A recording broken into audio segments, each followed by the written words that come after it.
पश्चिम बंगाल के विधानसभा चुनाव में ममता बनर्जी को एक चेहरे पर बहुत भरोसा था। एक चेहरे पर ममता बनर्जी बहुत यकीन कर रही थी और वो चेहरा है सायोनी घोष का।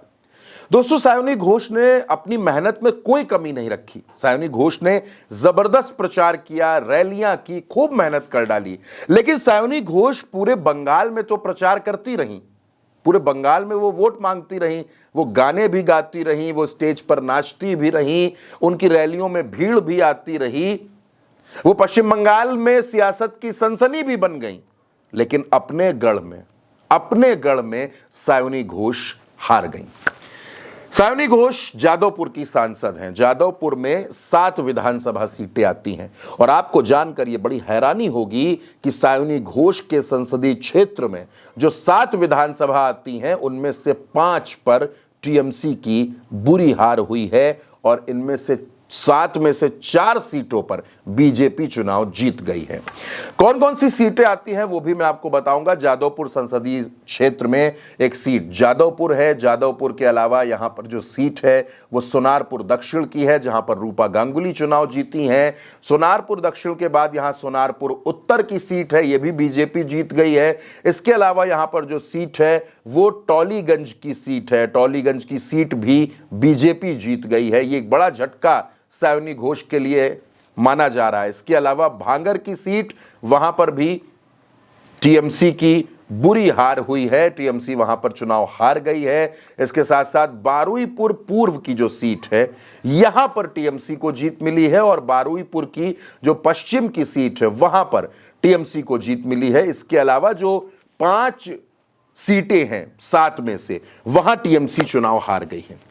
सवाल यह उठ रहा है कि जादवपुर वो सीट है जहां 2024 में सायोनी घोष 2 लाख से ज्यादा वोटों से चुनाव जीतती हैं। अब सायोनी घोष का हर किसी को यही लग रहा था कि सायोनी घोष अगली ममता बनर्जी हैं, इनका जादू चल रहा है, खूब मेहनत कर रही हैं। लेकिन सायोनी घोष अपने गढ़ की सीटें नहीं बचा पाई। 7 में से 5 सीटें टीएमसी वहां पर हार गई। सायोनी घोष प्रचार करती रही पूरे पश्चिम बंगाल में, भवानीपुर में, कोलकाता में, अलग अलग इलाकों में, उत्तर 24 परगना तक गई, दक्षिण 24 परगना तक गई, रैलियां कर रही थी, रोड शो कर रही थी। चुनाव में वो असम तक गई प्रचार करने के लिए।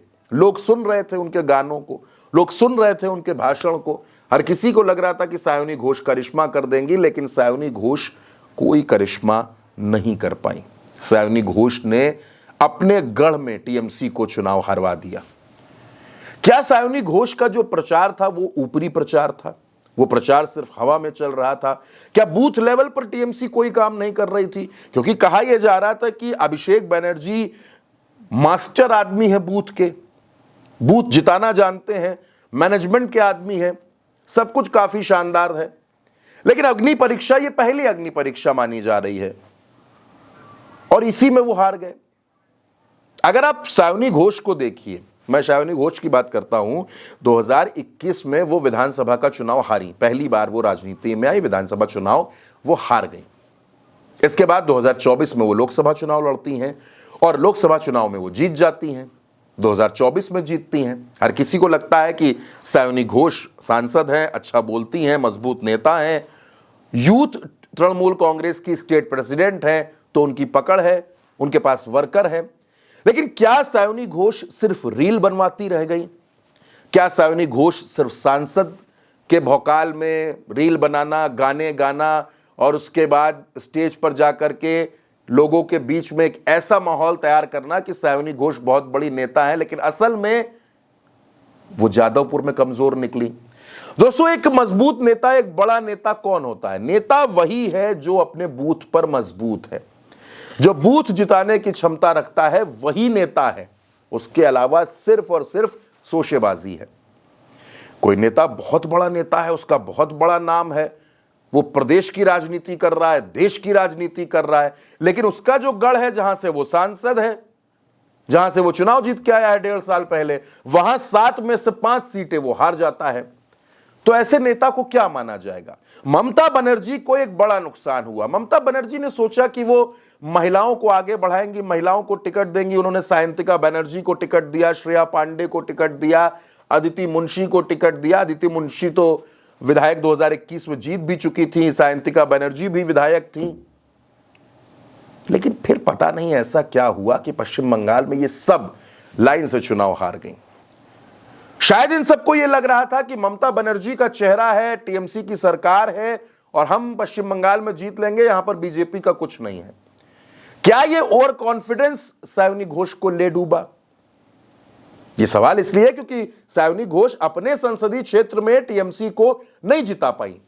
7 में से 5 सीटों पर टीएमसी की हार हो गई। तो यह सवाल इसलिए है कि क्या सायोनी घोष ओवर कॉन्फिडेंस का शिकार थी? उनको लग रहा था कि जादवपुर तो मेरा गढ़ है, यहां कौन हराएगा टीएमसी को।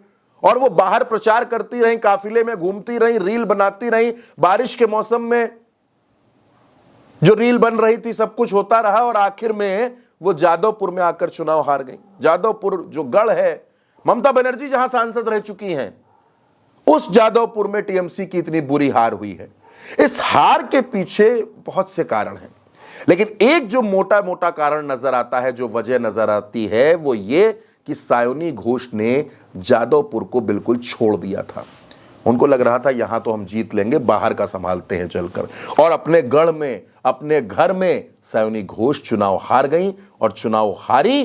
5 सीटों का नुकसान ममता बनर्जी को सिर्फ जादवपुर से उठाना पड़ा। जाहिर सी बात है कि अब टीएमसी समीक्षा करेगी, अब टीएमसी ये समझने की कोशिश करेगी कि कैसे हम चुनाव हार गए, हमारी सरकार थी, इतना बड़ा नुकसान, 130 से ज्यादा सीटों का नुकसान कैसे हो गया टीएमसी को, कैसे वो चुनाव हार गई। उसके बहुत से कारण हैं, उन पर भी समीक्षा टीएमसी करेगी। लेकिन शायद अब ये सायोनी घोष के लिए अलार्मिंग पॉइंट है कि रीलबाजी से राजनीति नहीं चलेगी। फिलहाल इस वीडियो में मेरे साथ इतना ही। आप अपनी राय कमेंट बॉक्स में जरूर बताइएगा। नमस्कार।